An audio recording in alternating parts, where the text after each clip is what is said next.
nós vamos ver, né, no decorrer destas quartas-feiras que estaremos aqui juntos nesse período, falando sobre essa epístola, nós vamos ver que o escritor, ele, inspirado pelo Espírito Santo de Deus, ele foi motivado a trazer uma verdade absoluta e plena, que é sobre a supremacia, a soberania, a superioridade de Jesus Cristo.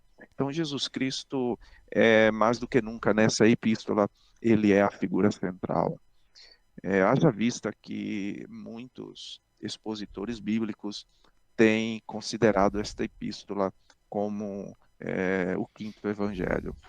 Aham. Enquanto Mateus, Marcos, Lucas e João, eles foram inspirados para escrever sobre o ministério terreno de Jesus Cristo, o escritor aos Hebreus, ele foi inspirado para escrever sobre o ministério de Jesus Cristo, não na terra, mas nos céus. Aquilo que ele realizou, a obra que foi realizada por ele nos céus.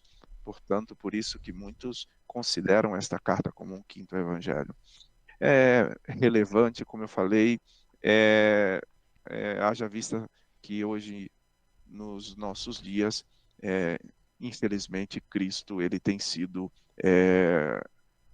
empurrado para as margens do cristianismo. Nos dias que nós estamos vivendo, né, numa era onde o centrismo religioso ele tem assim cada vez mais está presente no meio cristão, né? E é, o, somente para contextualizar, né, o antropocentrismo é um sistema filosófico aí que coloca e prega, né, que o ser humano ele é a figura central, né? Coloca o ser humano como o centro de tudo. Infelizmente, nós vivenciamos isso no cristianismo, né?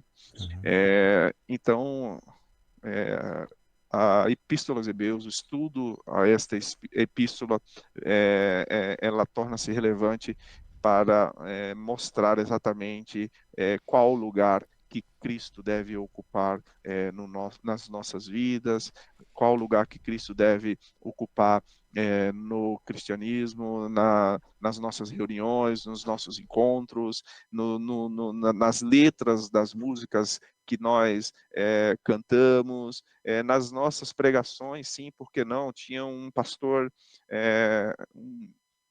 muito abençoado, é, é, muito de um conhecimento muito profundo nas escrituras, ele costumava dizer que existem muitas mensagens que são até mensagens bíblicas, mas não são cristocêntricas. Por que não são cristocêntricas? Porque em nenhum momento Cristo aparece durante a exposição da pregação. Então, a pregação cristã genuína é aquela que Cristo ele vai estar ali presente. E quando nós falamos Cristo está presente, não é como nós infelizmente presenciamos em muitas exposições onde Cristo ele até está presente, mas está presente na figura de um servo, de alguém que está ali disposto a fazer tudo o que nós queremos, né? A Aham. atender todos os nossos caprichos. E na verdade ele é Senhor absoluto e nunca vai deixar de ser Senhor. Então Cristo realmente tem que estar no lugar que ele deve estar. Então, essa carta torna-se de grande relevância por conta disso. Ela é uma carta bem singular, né? Porque Orígenes de Alexandria, né, um cristão que foi um teólogo e também um filósofo e um grande erudito da Igreja Antiga, ele fez uma observação seguinte, uma certa vez, sobre esta epístola, né? Ele diz que a epístola aos Hebreus ela começa como um tratado, ela começa como um tratado, depois ela prossegue como um sermão e por fim termina como uma carta, né? Ao invés dela Aham. iniciar com uma saudação, o primeiro parágrafo nós vamos ver no capítulo 1 aí, versículo 1, ela começa ele assemelha a uma abertura de um tratado teológico. Então, ela é bem singular. Todavia, ela é considerada como uma epístola. Consenso, né, entre os expositores bíblicos, e a consideram como epístola, e nós, como olhamos lá ao término da epístola, nós vamos ver o escritor, realmente, ele deixa claro que trata-se realmente de uma epístola que foi escrita e enviada para um determinado grupo de pessoas. Então, não trata-se realmente de um discurso, de um sermão, enfim. Importante, Nós né? vamos. Importante, né, pastor Elias, falar sobre isso, né? E toda carta, independente de como as pessoas muitas vezes possam estar interpretando, né? Epístola, carta, portanto que sempre ela, aquilo que Deus inspirou os homens, né? Como você já falou, em determinadas épocas e várias formas e maneiras, como é importante que sempre ela tem ela tem assim como podemos sim dizer, ela tem um endereço certo, né? Deus não faz nada que está na Bíblia, principalmente aqui em Hebreus a gente vai ver isso, como é bem direcionada, né? Justamente como você falou, a questão dos irmãos que estavam se desviando, né? Querendo voltar. E hoje a gente vê que muitas das vezes as pessoas estão na igreja, estão ali, mas elas precisam voltar, não para a igreja, precisam voltar para Cristo, né? Cristo é o centro, né? Que o lugar mais seguro para nós estarmos é no centro da vontade do Senhor, né? Amém? Em todo o tempo, né, Gira, a igreja, né, o cristianismo, ele foi sempre perseguido, né? O inimigo das nossas almas, ele sempre procurou perseguir o cristianismo, né? Sim, sem A dúvida. igreja de Cristo, né? Verdade. Quando nós olhamos ali o livro de Atos dos Apóstolos, quando nós estudamos a história do cristianismo, né, pós a era apostólica, né, pós a era bíblica, nós vamos ver a grande perseguição que os cristãos daquela época sofreram, né? Mas houve um determinado momento, né, que a perseguição ela era física, né? Os cristãos eram Sim. mortos, todos nós sabemos disso, né? Mas houve um momento que o adversário das nossas almas ele muda a estratégia, né? Então, ao invés dele perseguir e matar os cristãos, ele age de uma outra forma. Ele passa a infiltrar-se no meio do cristianismo e ali passa a trazer doutrinas contrárias, filosofias, e Verdade. utilizando de pessoas que se diziam cristãs, e diga-se de Verdade. passagem, né, pessoas até de muito conhecimento, Sim. e isso com o intuito de afastar, né, a igreja, afastar os cristãos da verdade e da Da palavra de verdade. Deus. Então, esse é o grande ataque do inimigo, e o grande desafio hoje de toda a liderança é realmente trazer sempre a igreja para as escrituras, né? Isto é um papel importantíssimo. Então, dando sequência, nós temos aí, por exemplo, um ponto aqui bastante discutível, né, que é Ah, com relação à questão da autoria desta epístola. Como eu falei, né, e aqui quero mais uma vez abrir um parêntese e dizer para os nossos ouvintes, aqueles que estão nos ouvindo, nos assistindo, e você que porventura depois venha assistir. Nós não estamos aqui, não é nosso objetivo atingir a fé, a crença de sim. ninguém, Certo. não é atingir a reputação de ninguém, e nem apontar certo e errado. Como eu falei, nosso grande desafio é nos aproximarmos com a ajuda do Espírito Santo de Deus, Amém. chegarmos o mais próximo possível da mensagem bíblica. É, Tem muitas pessoas, e talvez alguns estejam até mesmo nos assistindo, que têm por certo, acreditam, da opinião de que a autoria dessa epístola ela é atribuída ao apóstolo Paulo. Isso Aham. Muitos, até muitos expositores bíblicos, pessoas de bastante gabarito, também têm essa mesma linha de pensamento. Nós não vamos entrar aqui nesse mérito. Eu até acho interessante uma determinada frase do pastor e reverendo Hernandes Dias Lopes, onde ele diz o seguinte, né? Onde a Bíblia não tem voz, nós não devemos ter ouvidos. Então, é uma frase filosófica dele Certíssimo. bastante profunda.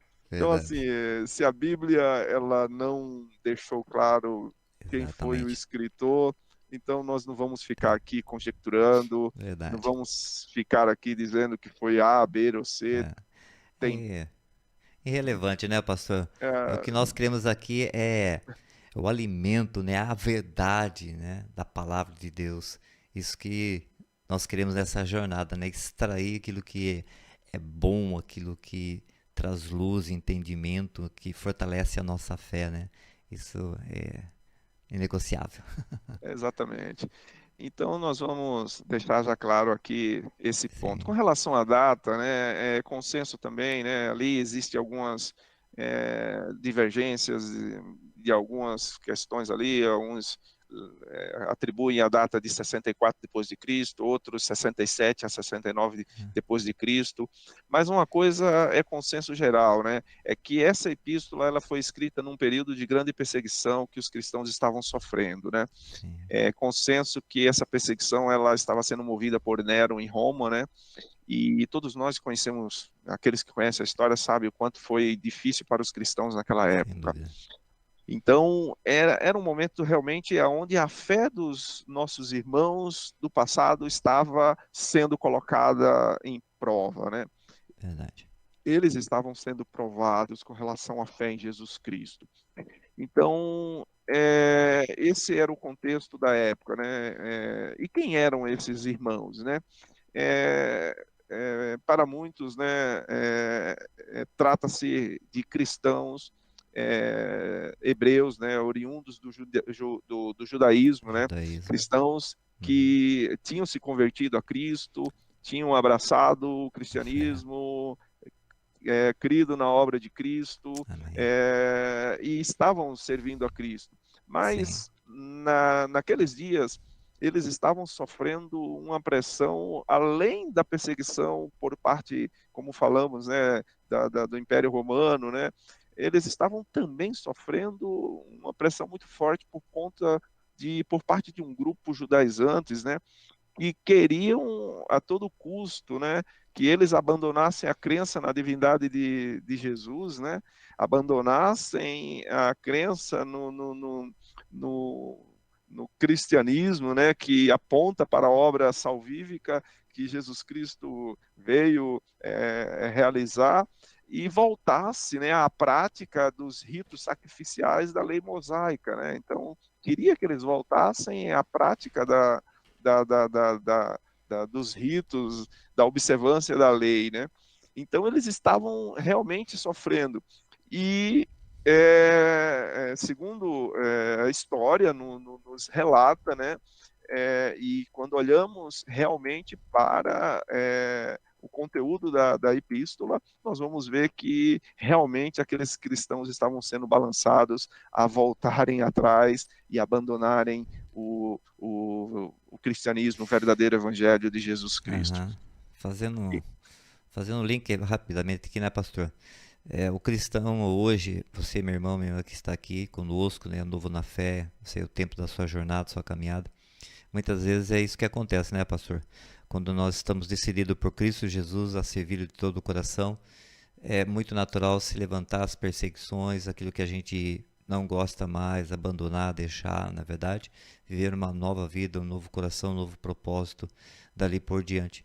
E vindo muitas vezes os problemas, dificuldade, as pessoas falam assim: tá vendo? Você deixou, você estava, você tem que voltar lá, porque ó, tudo isso está acontecendo na sua vida, volta, volta, né? Olha, Exatamente, esse é um ponto bastante importante, Gira, que você está colocando, porque é, é, passa ano, entra ano e geração e geração. Quando nós olhamos para a Bíblia Sagrada, né, olha a história de Israel, né, o povo estava sofrendo no Egito, né, e aquilo é um paralelo muito grande com a nossa vida cristã, né. Eles estavam no Egito, debaixo de um jugo de um rei ímpio, Sim, Faraó, e sofrendo ali, clamaram a Deus, Deus ouve o clamor, se revela ali a Moisés, envia Moisés para libertá-los, e depois que eles saem do Egito, eles por diversas vezes quiseram voltar para o Egito. A Bíblia relata por diversas vezes eles estando no deserto, falando da saudade do Egito. Então, traçando um paralelo com a nossa vida cristã, nós sabemos que o Egito ele tipifica o mundo de onde nós sim, saímos. verdade. Então, Cristo nos tirou de lá e